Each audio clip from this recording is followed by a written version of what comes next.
Now, listen, we're gonna talk about the Central Committee and some issues that have come up with that as soon as we come back.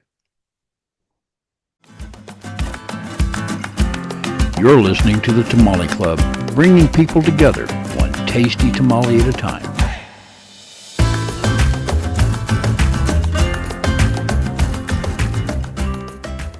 The views and opinions expressed in this program are those of the speakers and do not necessarily reflect the views or positions of any of the entities that they may represent. Let's discuss how tribalism within a local GOP Central Committee is costing Republicans. When I first stepped into politics, I assumed the Republican Party, especially at the local level, was united by a shared mission, which was to restore balance, fight for families, and win against the Democratic machine. I believe we were all rowing in the same direction, but I was wrong. Instead of fighting Democrats, local Republicans are fighting each other. And it's not just petty disagreements, it's plain sabotage and ego-driven power plays that have fractured our movement and cost us countless local seats. Local century committees, meant to be the backbone of grassroots organizations, have devolved into tribal fiefdoms. A handful of individuals, given a sliver of power, wield it like a weapon. They manipulate, exclude, and undermine candidates who dare to work hard or think independently. Their decisions are often driven not by strategy or principle, but by jealousy, insecurity, and personal vendettas. Instead of supporting promising candidates, they run spoiler campaigns. Instead of building coalitions, they stage coups. Instead of empowering volunteers, they gatekeep and threaten. This dysfunction is so deep that in counties, lawsuits have erupted between community members. These public battles only serve to embarrass the party and repel potential volunteers. There are consequences to this. We have This lost this tribalism has real consequences. Yes, Number one, lost seats. Republicans run against each other, splitting the vote, handing victories to Democrats. Burned out candidates. Those who dare to step up are sabotaged, isolated, and drained. We have four people running in many seats right now, and they're all Democrats. No Republicans will run. Volunteer flight. Good people walk away, disgusted by the toxicity. And I have firsthand the disappointment, shock from volunteers when they witness the behind the scenes manipulation, gossip, sabotage against those who dare to step out of the box and really try to do something different so that we can all start winning. Those in power know full well that candidates must first win the endorsement of the county party before the state even looks their way.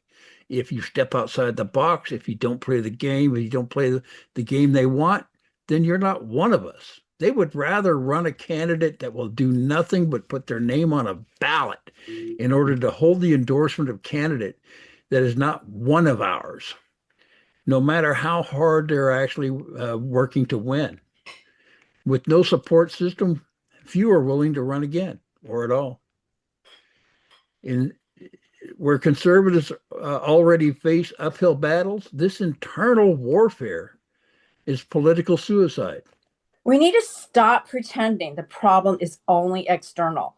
The greatest threat to Republican success in California isn't just the Democrats, it's our own internal dysfunction. If we want to win, we must end the sabotage. No more whisper campaigns, fake candidates, or backroom deals. Empower new voices, welcome fresh energy, not punish it. Focus on the real opposition. They are the Democrats, not fellow Republicans. They're the ones that are pushing policies that hurt families, businesses, and freedoms. Let's restore integrity. Committees must serve the people, not personal egos. This is by far the biggest problem. I didn't come into politics to fight Republicans. I came to fight for California families, for parents' rights, for free speech, and for sanity. But the biggest obstacle hasn't been the left. it's been the petty tribal games played by those who should be allies. This must change. change. The future of our movement depends on it. If you're tired of the dysfunction and are ready to build something better, join me. Let's restore integrity, unity, and purpose for the conservative movement in California, not just for our party, but for the people who are counting on us. It's time to get serious about winning our state back from the progressives that have destroyed it. While Republicans were busy playing survival Central Committee edition, the progressive took the whole island. It's time to take it back. Now, this wasn't written by Judy or I, but so much of it rings true.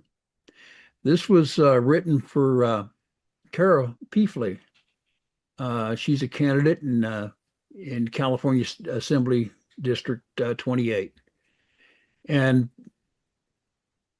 it's amazing that so much of this rings into our own party and the backroom deals and the infighting. The sabotaging our own members. I wish I had the ultimate solution for this, except that all I've got is stop. Just stop. Let's work for the conservative values that we so cherish, and stop working against each other in the party. We don't have to like each other, but we could respect each other and our different opinions and our different choices. Yeah.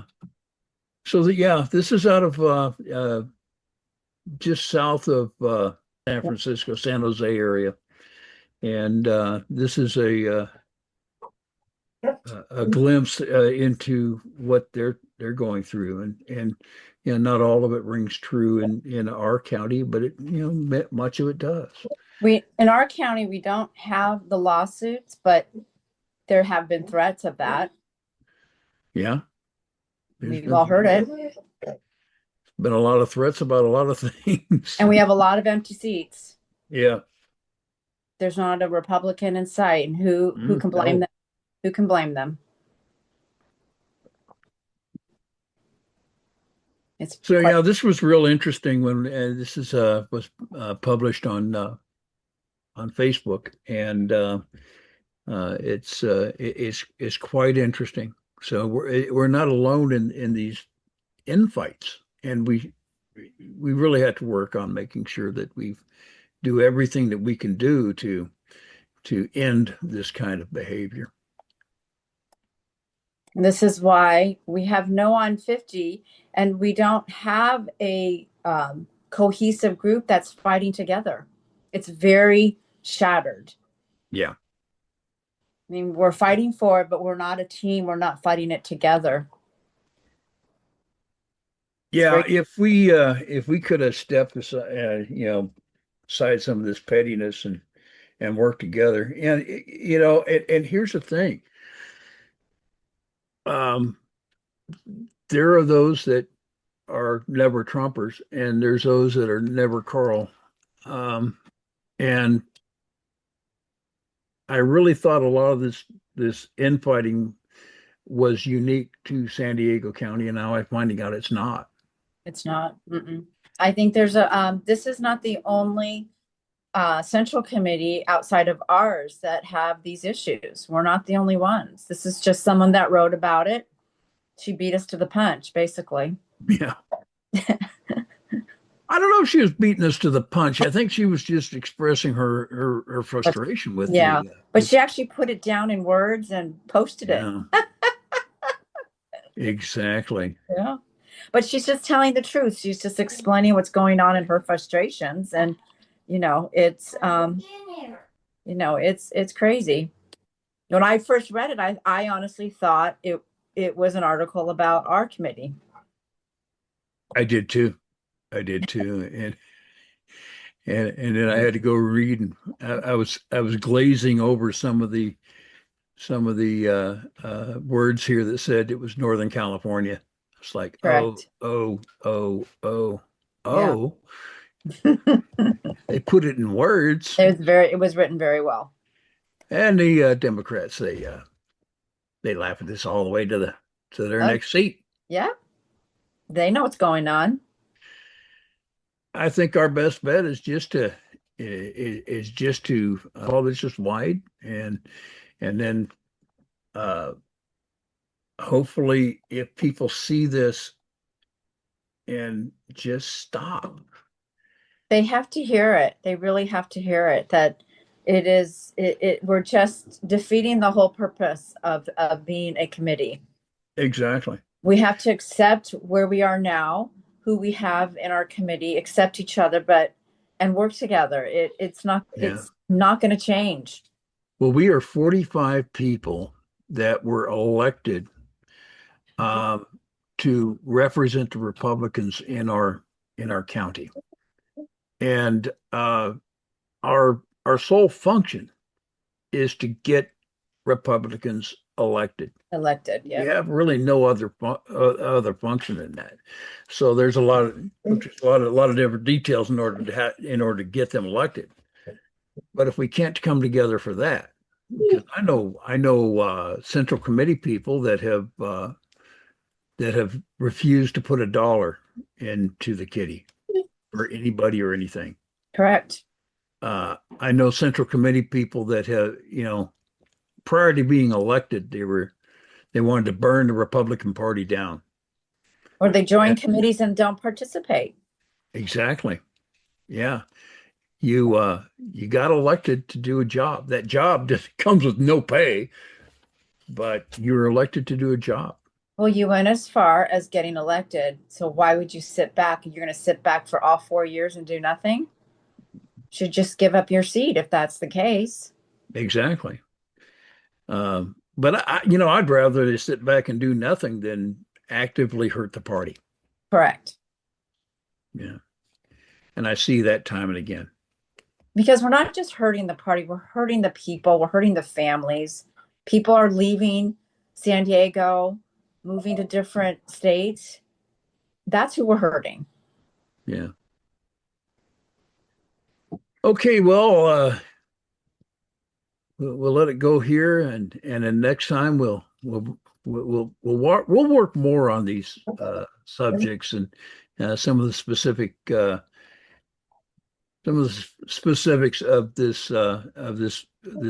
dissertation, and we'll come back to it. I think this is worth revisiting a couple more times. Yep, absolutely. Yeah. Okay, well, it's been great talking with you about this, and we'll see you on the next episode. Thanks, Dan. See you soon.